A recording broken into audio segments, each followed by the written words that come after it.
Auto Mundial is sponsored by Trade Centre.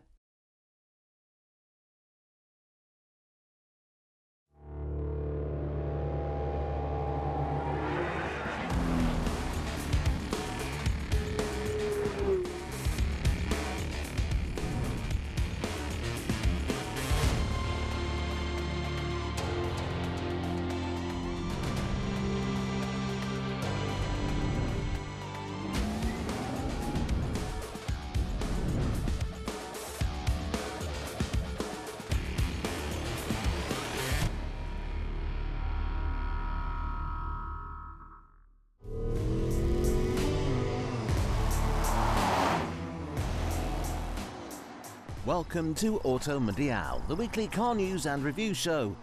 This time we're taking a look at a pair of high-performance SUVs from Porsche and Jaguar. We also have Dodge's take on an Italian car. And the new Honda Civic squares up against the Volkswagen Golf. Plus some three-wheeled fun courtesy of Piaggio and the all-new Nissan Ariya. Is it 2023's most important EV? We'll find out later on, but up first, the news.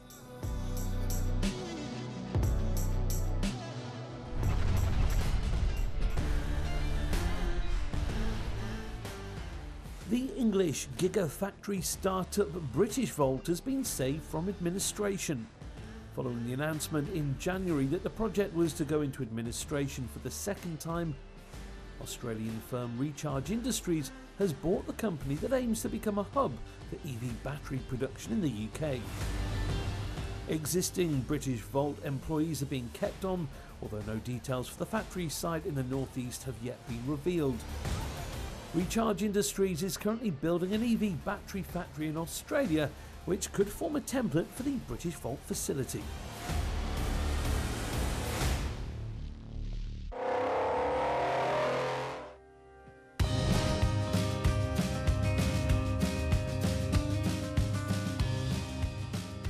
While just about every mainstream manufacturer now offers at least one EV, Nissan was doing it long before it was cool. The Leaf has been around since the Stone Age, while the slightly gawky ENV200 popped up sometime during the Tudor rebellions. Now though, Nissan is combining its EV success with what it does best: crossovers. This is the new Ariya, an X-Trail sized SUV to rival VW's ID4 and the Ford Mustang Mach-E. While it perhaps isn't the most exciting car to look at, it does at least bring some modern flair to Nissan's lineup.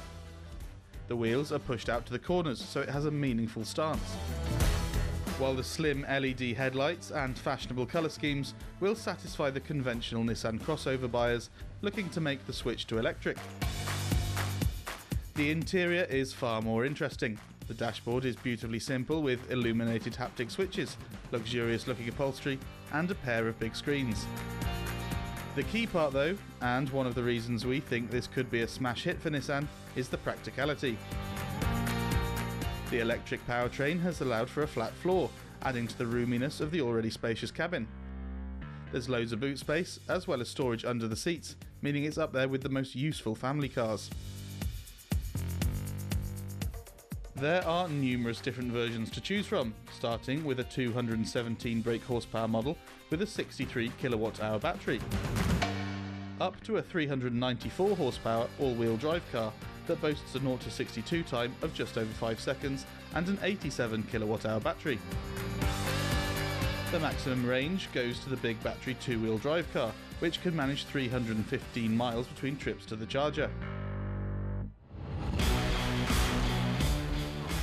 As impressive as the Ariya is though, the price is significantly higher than petrol or diesel powered alternatives.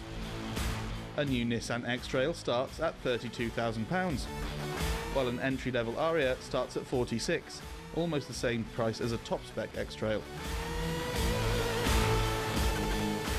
If you're after a practical electric family SUV though, the Ariya is right up there with the best of them, and we think they'll become a common sight on UK roads in no time.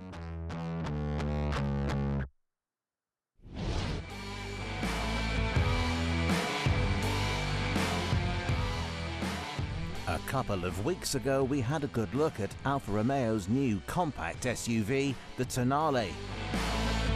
Sitting below the Stelvio as the brand's cheapest model, it brings some Italian style and panache to an otherwise rather beige corner of the market.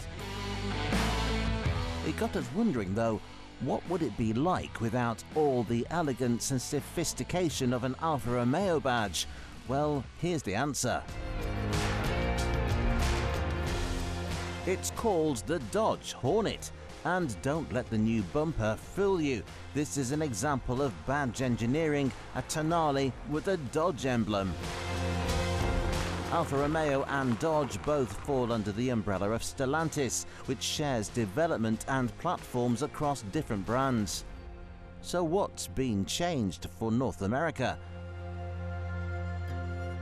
Well, on the styling front, the Hornet gets a different front end without the iconic Alfa grille. Instead, it gets some muscle car vents in the bonnet and a grille design more in keeping with Dodge's other bigger SUVs. The rest of the car, though, looks very similar, right down to the door handles and wing mirrors. On the inside, the architecture remains the same as the Alfa, but the Dodge gets plenty of sporty red details to mark it apart from its Italian cousin. Onto the bonnet, the Hornet gets two engine options. The first is a turbocharged 2-litre petrol motor producing a healthy 265 horsepower paired with a 9-speed auto box. 0 to 60 takes 6.5 seconds. High-spec RT models get a smaller 1.3-litre motor, but this time it's hooked up to an electric motor for a combined 285 horsepower. This plug-in hybrid model sends power to all four wheels and can provide extra 25 horsepower bursts when you activate the so-called power shot system via the gear selector paddles.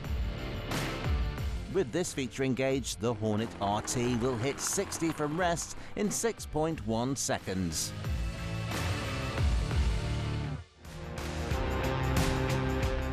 In this class though, the Dodge has plenty of rivals, including the Kia Seltos. Fresh from a recent update, the Seltos gets either a 1.6 or 2-litre motor, although power isn't quite as impressive as the Hornet.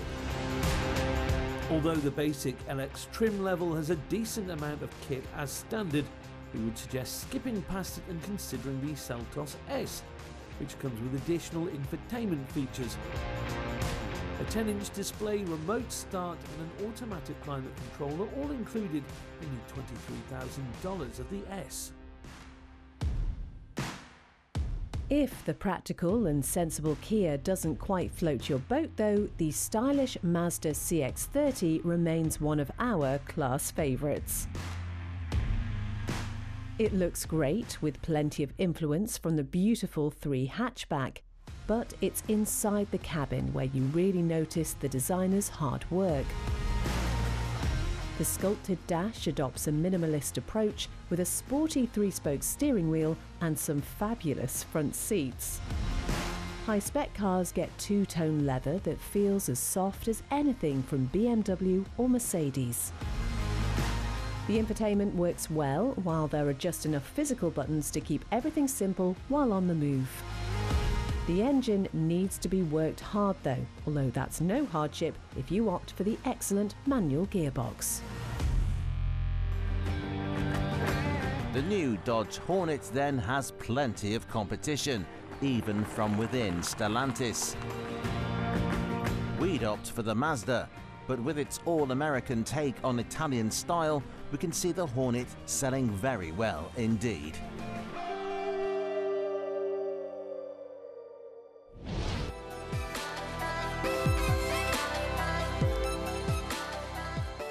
First introduced in 2006, the Piaggio MP3 was a revolutionary scooter when launched. With 2 front wheels and 1 rear wheel, it combined the safety of a car with the fun and versatility of a motorcycle. Also, due to the distance between the front wheels, the MP3 qualifies as a trike and can therefore be driven or ridden on a car licence. That means it has to have a few, let's say, peculiar features for a motorcycle, like a foot brake and indicators on stalks rather than within the bodywork. And this is the newest one. With a redesigned front end, which is both broader and longer, it looks sportier than ever. We think these features make the MP3 look quite cartoonish. Its LED eyes, Piaggio badge nose and honeycomb grille mouth look eagerly into the distance like a character from a children's animation. Despite its broader stance though, the MP3 is no wider or longer than a traditional maxi scooter, meaning it still has the added manoeuvrability and usability in inner city traffic. Equally though, because of the new range of engines, the MP3 can keep up with traffic when you're outside the city limits. Topping the range is the 530 HPE, a 530cc variant of Piaggio's high-performance engine and a 30cc increase over the previous model. This unit produces 44 horsepower, a record for the three-wheeled scooter segment. Also available is the 400 HPE with 35 horsepower and the 300 HPE with 25 horsepower.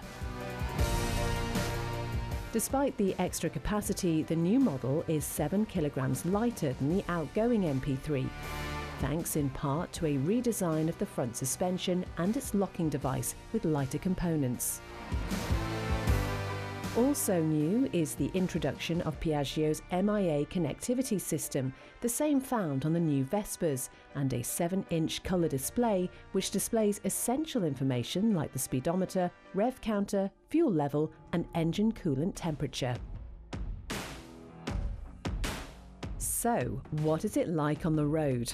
Well, although it may look very different to a conventional scooter, the MP3 is surprisingly intuitive and easy to ride in spite of its additional weight at the front end. Plus, because of the additional stability, it's a lot more confidence-inspiring than its two-wheeled counterparts, especially on wet city centre cobbles. The only area the MP3 falls down is on price. Starting at £7,250 and increasing to £11,000 for the range-topping model, the MP3 is expensive for a vehicle without a roof. But when you consider its practicality and usability, plus its fuel economy of close to 60 miles per gallon, the MP3 is a great option for inner-city travel and certainly preferable to traffic jams or crowded public transport.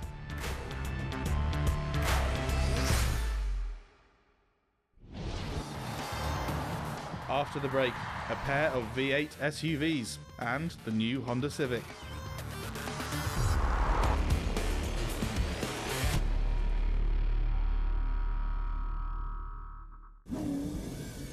Auto Mundial is sponsored by Trade Centre. Auto Mundial is sponsored by Trade Centre.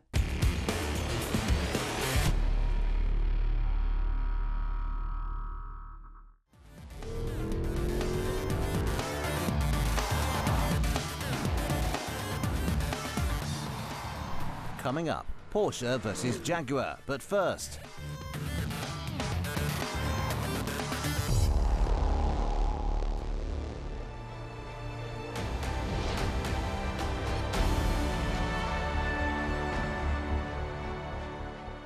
While we started the year waxing lyrical about the mighty new Honda Civic Type R, it's worth remembering that to most people the standard car is much more appealing. So, here it is, the 11th generation 2023 Honda Civic. And straight away, it's aesthetically more grown up than the last one. To put it kindly, the old car styling had a lot going on, but this new car is altogether more fluid and cohesive. It retains the saloon-like styling, and this time it's slightly longer, giving it more room inside than rivals like the Ford Focus and Volkswagen Golf.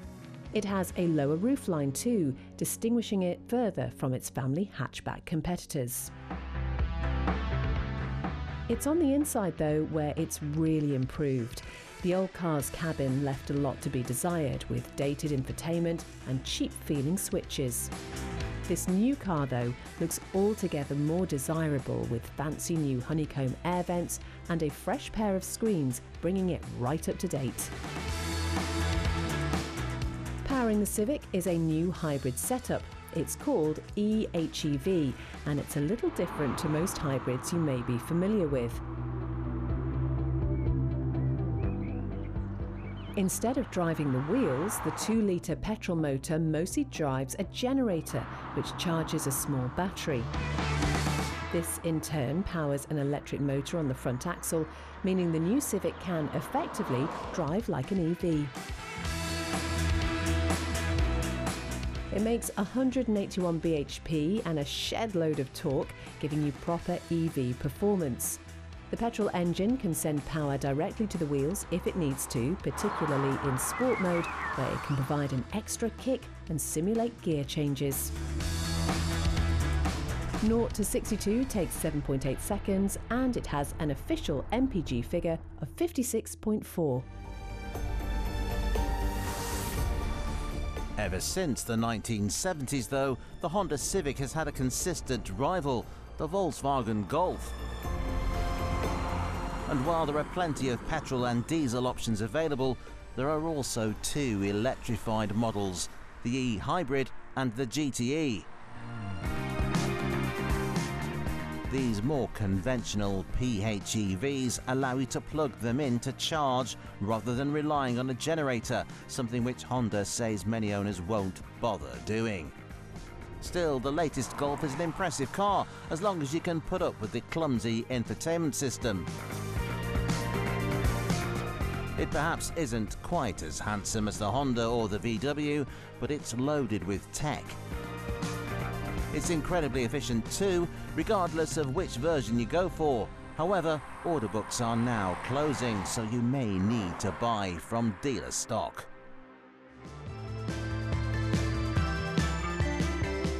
So, with the market now packed full of hybridised hatchbacks, will the Honda's EV-like performance and economy win over buyers? Well, we think so. It's an interesting take and eliminates the need to find and use unreliable charging points. It looks and feels premium, and with the new Type R now on sale, there's even a Civic for going fast in.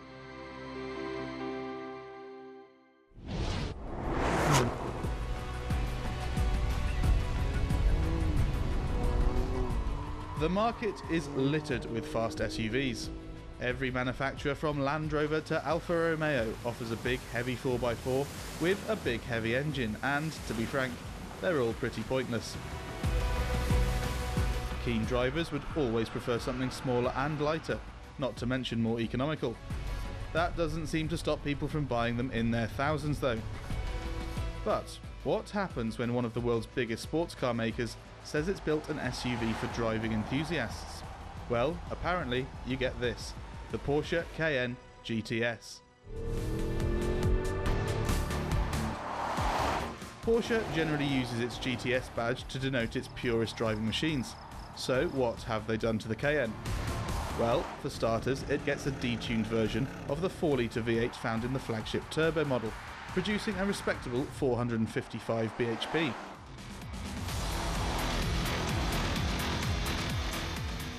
It provides a satisfying burble and can really howl when you put your foot down. 0 to 62 takes just 4.5 seconds, more than half a second quicker than the old V6 model, and only 0.4 of a second off a Cayenne Turbo. The GTS's USP though is its handling.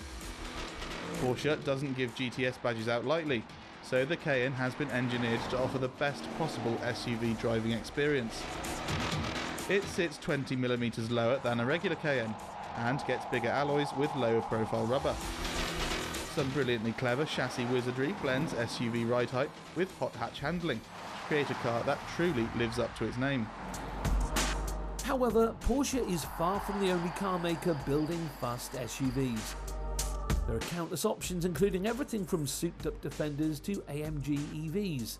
There's one car though that seems to be a real cut-price KN GTS alternative, the Jaguar F-Pace SVR. With a starting price of less than 85 grand, it represents a decent saving over the Porsche, giving you room to tick a few options. Having recently received a comprehensive facelift, it looks better than ever with a louvered bonnet, subtle rear spoiler and a lower, wider body kit. And it isn't just a pretty face, it has the speed to match. It uses JLR's shouty 5-litre supercharged V8 that we've previously found in everything from F-Types to Range Rovers. In this guise, the engine produces 542 brake horsepower, meaning the big cat is good for 0 to 62 in 4 seconds flat thanks to its new launch control system, half a second quicker than the dearer Cayenne. Both of these cars offer near sports car thrills with 4x4 practicality. For our money, fast estates are still the better option, but if you want the bragging rights of having the ultimate fast SUV, Porsche and Jaguar are your best options.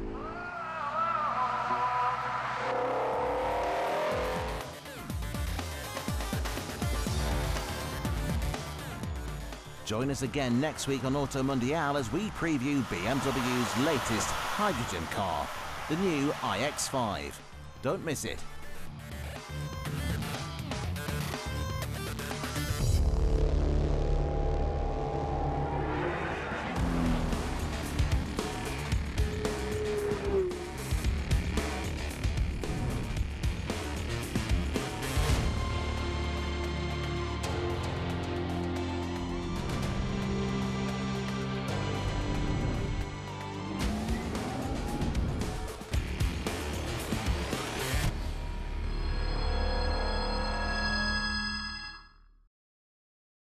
Auto Mundial is sponsored by Trade Centre.